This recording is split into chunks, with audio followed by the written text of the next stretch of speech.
Hello అండి, చాలా late అయిపోయిందండి ఈ వీడియో పోస్ట్ చేయడం అయితే. ఇదైతే వినాయక చవితి రోజు వ్లాగ్ అనమాట. ఉదయాన్నే లేచి ఇంకా నేను బయట అయితే చూస్తున్నాను. చాలా లేట్ అయిపోయింది, లేచేసరికి 6 అయిపోయింది అనమాట. నైట్ అంతా ఇంకా అన్నీ తెచ్చుకొని ఇంకా పూలమాలలో అన్నీ కట్టేసరికి చాలా లేట్ అయిపోయింది పడుకోవడం. సో ఉదయాన్నే లేవడం కూడా కొంచెం లేట్ అయిపోయింది, 6 అలా అయిపోయింది. ఇంకా వినాయక చవితి అనేది 9 to 12 ఎప్పుడైనా చేసుకోవచ్చు అని అమ్మ అయితే ఫోన్ చేసి చెప్పిందనమాట. ఇంకా నేను కొంచెం హాట్ వాటర్ పెట్టుకుందామని హాట్ వాటర్ అయితే పెట్టుకున్నాను. తలకు స్నానం చేసేటప్పుడు హాట్ వాటర్తో చేసుకుంటే బెటర్ కదా. నాకు ఇక్కడికి వచ్చాక ఈ క్లైమేట్ అయితే అస్సలు పడటం లేదు, జలుబు అవన్నీ చేసేస్తున్నాయి అనమాట. ఇంకా హెల్త్ కూడా అప్సెట్ అయ్యింది. సో హాట్ వాటర్ అయితే పెట్టుకున్నా. మా ఇంట్లో ఇక్కడ గ్రీజర్ ఉంది కానీ అదైతే పని చేయట్లేదు. అండ్ అది బాగు చేయించుకుందామంటే ఈ ఉన్న 1 ఇయర్కి ఎందుకు బాగు చేయించుకోవడమో వేస్ట్ కదా అని ఇంకా ఎలా అడ్జస్ట్ అయిపోతున్నాను. హాట్ వాటర్ పెట్టి ఇంకా కిందకి వెళ్ళి పూలైతే కోసుకొచ్చాను అనమాట పూజ కోసము. పారిజాత పుష్పాలు అంటారు కదా, ఆ చెట్టు అయితే పెద్దగా ఉంది, ఎవరు కోసుకోవట్లేదు. నేనైతే పూజ కోసం కొన్ని కోసుకొచ్చాను. ఇంకా తర్వాత స్నానం చేసి ఇంకా ఫ్రెష్ అప్ అయిపోయాను అనమాట. మా పిల్లలు మా వారు ఇంకా లేవలేదు. వాళ్ళు లేచేసరికి ఇంకా కొన్ని చిన్న చిన్న పనులన్నీ చేసుకుంటే బెటర్. ఇంకా వాళ్ళు లేచాక వాళ్ళకి టిఫిన్లు అన్నీ రెడీ చేసేసరికి చాలా లేట్ అయిపోద్ది. నైవేద్యాల కోసం అయితే ప్రిపేర్ చేసుకుందామని కిచెన్లోకి వచ్చాను. అండ్ ఈరోజు అయితే ఉండ్రాల పాయసం చేయాలనుకుంటున్నాను. మా వారికి పాలతో చేసిన పాయసం అంటే చాలా ఇష్టము, అండ్ పప్పుతో చేసిన పాయసం అంటే నాకు ఇష్టం అనమాట. సో ఆ 2 ప్రసాదాలు కూడా ఇప్పుడు ప్రిపేర్ చేయాలి. ఈ కందిపప్పు అనేది ఊరు నుంచి తీసుకొచ్చింది. ఇంకా బియ్యం పిండి కూడా ఇక్కడ నేను తయారు చేసుకున్నా. ఇది బెల్లం కూడా ఊరు నుంచి తీసుకొచ్చాను అనమాట. కొంచెం ఎక్కువ బెల్లమే తీసుకుంటామండి మేమైతే, మాకు ఎక్కువ యూజ్ ఉంటుంది బెల్లంతో. నేను కొన్ని పిండి వంటలు, పిల్లలకి స్నాక్స్ అలాంటివన్నీ ప్రిపేర్ చేస్తూ ఉంటాను. మ్యాక్సిమం అన్నీ కూడా ఊరు నుంచే తీసుకొస్తూ ఉంటాము. ఇక్కడ ఉన్నాం కాబట్టి సరిపోతుంది. అదే బయటికి వెళ్ళామంటే ఇంకా అక్కడికి ఇక్కడికి చాలా డిఫరెన్స్ వచ్చేస్తుంది.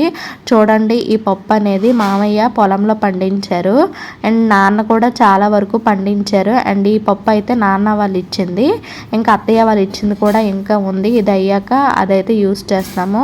ఇది తొక్కతో ఉంటుంది కొంచెము. ఇది నానబెట్టుకొని ఒక 10 minutes క్లీన్ చేసుకుంటే కొంచెం క్లియర్గా వచ్చేస్తుంది కందిపప్పు అనేది. సో నేను ఉండ్రాల పాయసం కోసము వేరేగా చేస్తాను అనమాట. ఇది పప్పుతో చేసిన పాయసం కోసం అయితే కొంచెం పప్పు అయితే నానబెట్టుకున్నా. మీలో ఎంతమందికి తెలుసండి పప్పు ఉండ్రాలు అంటారు కదా, అవి కామెంట్ చేయండి. ఈ పప్పు ఉండ్రలు అయితే మా అత్తయ్య చాలా చక్కగా చేస్తారు పాకం తీసి. అలా చేయాలనుకుంటా కానీ ఎప్పుడు కూడా అంత పర్ఫెక్ట్గా కుదరదు. ఒక్కొక్కరు చేతి వాటం అంటారు కదా, అలా ఉంటుంది. ఇంకా అవి నైవేద్యాలు ప్రిపేర్ అయ్యేలోపు ఇవన్నీ క్లీన్ చేయాలని అనుకుంటున్నా. ఇక్కడ విఘ్నేశ్వరుడిని ప్రతిష్ఠించాలని అనుకుంటున్నాను. బట్ మా వారు లేచాక ఏమంటారో చూడాలి. ఇంకా దీపం పెట్టుకుందామని అక్కడ సామాన్లన్నీ తీసుకొచ్చాను. అండ్ పులిహోర కోసం అయితే రైస్ పెట్టేశాను. ఇంకోవైపు ఇది పాల పాయసం కోసం అయితే కొంచెము గోధుమ పిండితో ఈ విధంగా అయితే చేసి పెట్టాను అనమాట. అది చల్లగా అయ్యాక ఉండ్రాలు అయితే చుట్టాలి. అండ్ ఈ కందిపప్పు కూడా బాగా నానిపోయింది, ఇది కూడా క్లీన్ చేసుకోవాలి. పూజకి చాలా టైం ఉంది కదా, ఇంక నైవేద్యాలు ప్రిపేర్ అయ్యేసరికి చాలా లేట్ అవుతుంది. సో అంతవరకు నేను దీపారాధన అయితే చేసుకున్నాను నార్మల్గా. అండ్ విఘ్నేశ్వరుడిని అయితే ఇంకా ప్రతిష్ఠించలేదు. మా వారు కూడా అంతలోగా లేచి ఫ్రెష్ అప్ అయ్యి ఇంకా ఈ ఉండ్రాలు అయితే చూడుతున్నారు. చూడండి ఎంత చిన్నగా ముద్దుగా చూడుతున్నారో ఉండ్రాలు అయితే. ఓపిక మెచ్చుకోవాలి, చాలా చిన్నవి చూడుతున్నారు. ఇలా పాలతో చేసిన పాయసం అంటే మా వారికి చాలా ఇష్టం అనమాట. అండ్ తర్వాత నేను ఈ పులిహోర అయితే చేస్తాను. పిల్లల కోసం ఇడ్లీ అయితే ఒకవైపు పెట్టాను, పప్పు కూడా ఉడికిపోయింది. ఇంక పులిహోరకి అయితే తాలింపు పెట్టేసి అది కలిపి ఇంకా ఒక నైవేద్యం అయితే పక్కన పెట్టేస్తాను.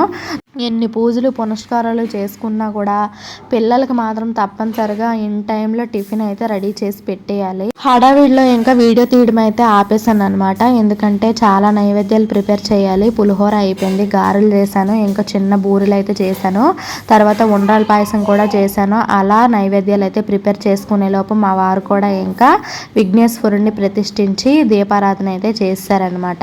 ఈ సంవత్సరం అయితే నేను విఘ్నేశ్వరుడిని తీసుకోలేదు. మా బావగారు వాళ్ళు వాళ్ళు చాలా వినాయకుళ్ళు ప్రెజెంటేషన్ చేశారంట ఆయనకి. సో వాళ్ళైతే ఒక విఘ్నేశ్వరుని ఇచ్చారు. సో దానికే మేమైతే ఇలా ఈ విధంగా సింపుల్గా ఇంట్లో పూజ అయితే కంప్లీట్ చేసుకున్నాము. మా దీపారాధన అన్నీ చేశాక నేను కూడా ఇంకా శుక్లాంబరధరం విష్ణుం శశివర్ణం చతుర్భుజం ప్రసన్న వదనం జాయ సర్వ విఘ్నోపశాంతే అంటూ పూజ అయితే కంప్లీట్ చేశాను. ఇంకా మా వారైతే కథ చదవడమే మిగిలింది. మా పిల్లలు కూడా లేచి ఇంకా దేవుడికి అయితే దండం పెట్టుకున్నారు. నాకు కథ చదవడం అయితే అంత సరిగ్గా రాదు, ఎందుకంటే మనం ఇంగ్లీష్ మీడియం కదా. సో తెలుగు అయితే అంత సరిగ్గా రాదు అనమాట.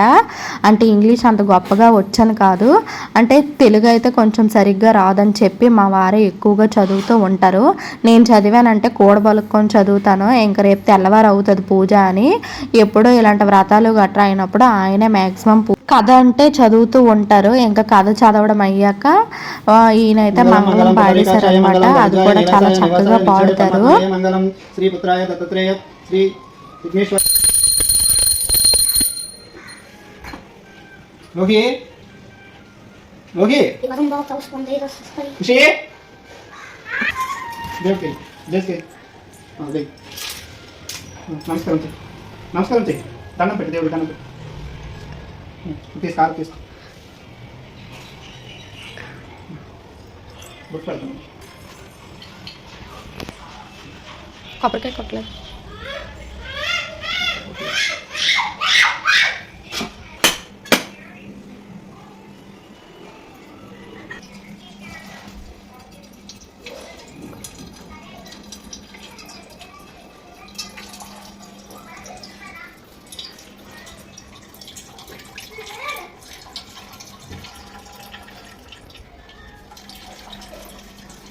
ఈ వీడియో పెట్టడానికి చాలా లేట్ అయిపోయిందండి, ఎందుకంటే నాకు కుదరట్లేదు అనమాట ఇంట్లో.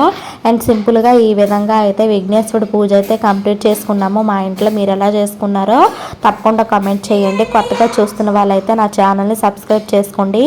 అప్పటికే చాలా లేట్ అయిపోయింది, ఇంకా భోజనం చేద్దామని మేమైతే ఈ విధంగా అన్నీ కూడా ఒక దగ్గర తీసుకొచ్చి పెట్టేశాను అనమాట. పులిహోర, ఉండ్రాళ్ళు, పాయసము, ఇంకా గారెలు, బూరెలు, ఇంకా పాల పాయసం కూడా చేశాను.